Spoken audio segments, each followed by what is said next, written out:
Right, joining us now is Dr. Marion Stevens, who is a member of the World Health Organization's Gender Advisory Panel, to help us unpack some of these elements and also make some sense of it. A very good evening to you. Thank you so much for your time, Dr. Stevens. A lot of disappointment and frustration over the neglect of women's issues by political parties at a very crucial time. What is your reaction to this? Well, good evening, Mpho, and thank you for having me. Good evening to your listeners. Well, I think that South Africa is still early on in our democracy, and clearly the issues that are preeminent clearly are race and inequalities, given the structural challenges and issues of chauvinism and ethno-nationalism that still kind of we're addressing those issues. So it seems like, you know, women's issues, gender issues are kind of still to emerge. And this is quite interesting given the cultural wars that are happening in the global north. So my expertise and area of work is around health. And in the US, abortion and contraception are front and central to these to the election. Now, this is interesting because South Africa comes from a place of population engineering, where you know, how populations grow were central to the apartheid regime, where black women in particular were controlled. Women were given Depo-Provera as the main contraceptive. And 30 years later, this is still the predominant contraceptive. So for me, this is a glaring, granular gap that population, that political parties are just overlooking. We're starting to talk about the complexity of learner pregnancy, but we haven't really grappled with what comprehensive sexuality education would mean for implementation in the country. And what we're seeing is encroaching negative approaches to comprehensive sexuality education, because these are issues in the global north, and right-wing Christian groups and political groups have infiltrated our spaces, and the discourse and language is changing. So we're seeing some pushback on that. Yeah. As you talk about sexual education, Dr. Stevens, pardon me, as you talk about sexual education, how are we failing at grassroots level, besides the bigger process of implementation, but at grassroots level, what are the challenges we're grappling with?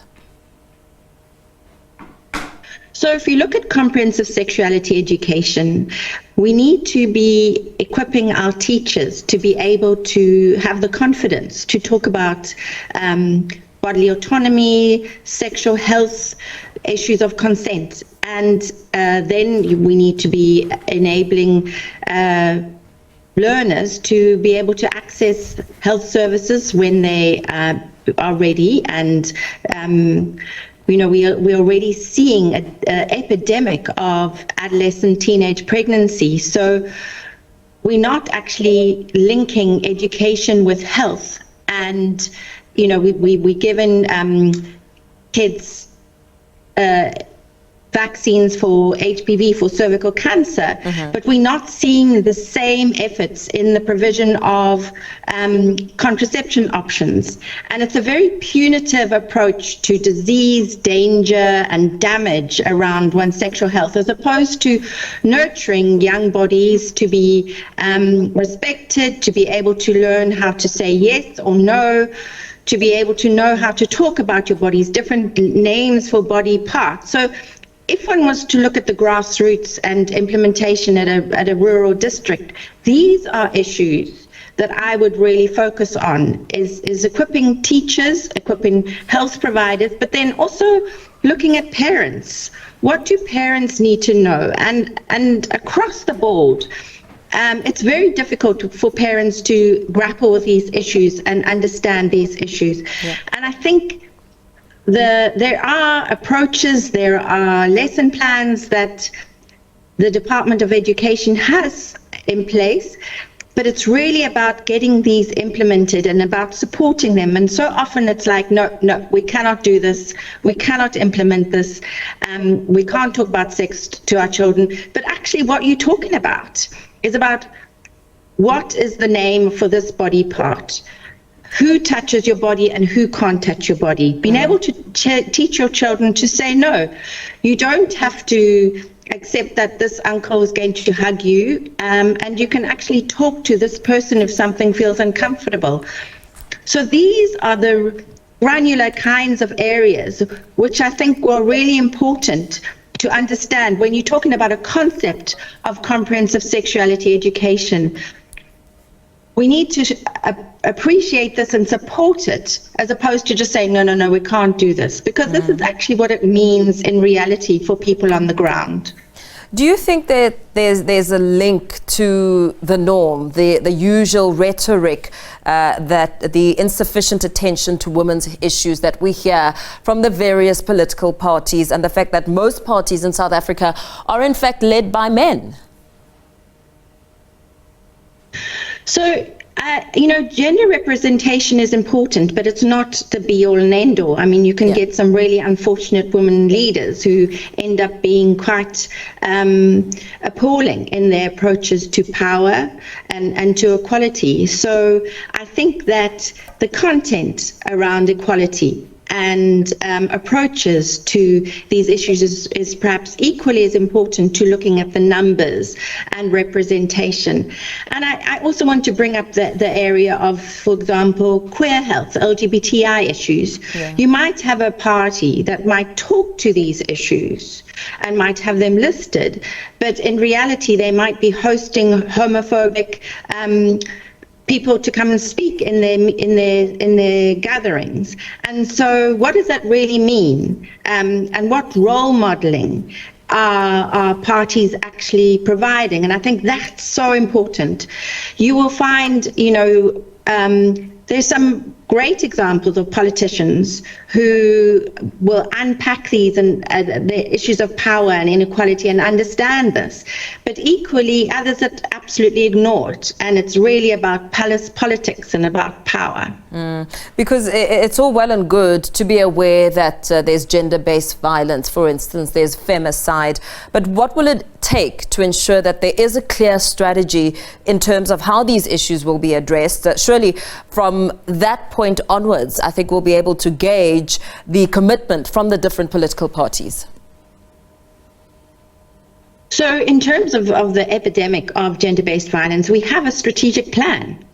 But it's not been implemented. There's very little budget provided for it. NGOs are expected to implement with huge budget cuts in a neoliberal context with austerity. We have, a focus really on a carceral system of justice in approaching gender-based violence. So you address and center the perpetrator, finding the perpetrator and punishing the perpetrator.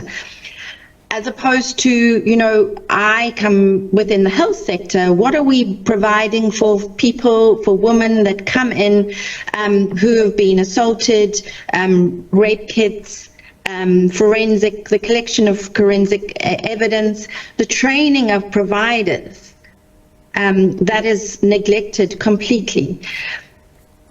And then also, The training of providers completely neglected is a massive aspect of how those who may be violated now feel about reporting their violation. And of course, to tally those results is quite imperative if we're going to fight gender-based violence and win it, knowing exactly what the country is facing, what women in South Africa are coming face to face with, and how much help there is. Yes, indeed. So, we have a huge problem with the provision of healthcare providers in the country. Posts are not being filled, let alone the training of providers. And forensic training of nurses who are pretty much on the front line is neglected and not addressed. And then looking at the consequences of sexual violence, issues of post-exposure prophylaxis, knowing that you can take contraception, knowing that you can take medicines to prevent HIV acquisition and STI acquisition. These are critical issues in relation to the quality of life and lived realities of women and men who experience sexual assault, and are just off the agenda because we're focusing on the justice system. We're focusing on punitive, putting men in jail essentially. And I think that we need to balance this out. And these are the kinds of issues that I really think are important to women on the ground and affect people daily. And it would be interesting to hear politicians talk about this and what is their commitment? What are they going to do? Women don't go and report because there's very little recourse. And they also don't go to healthcare facilities because they don't know what can be provided in terms of comfort and care, but also recourse that is so needed. As I've said, the contraceptive drug, which is called post-exposure prophylaxis, and the emergency contraception. Very well. Thank you so much for weighing in on this topic, Dr. Marion Stephens, who is a member of the World Health Organization's Gender Advisory Panel.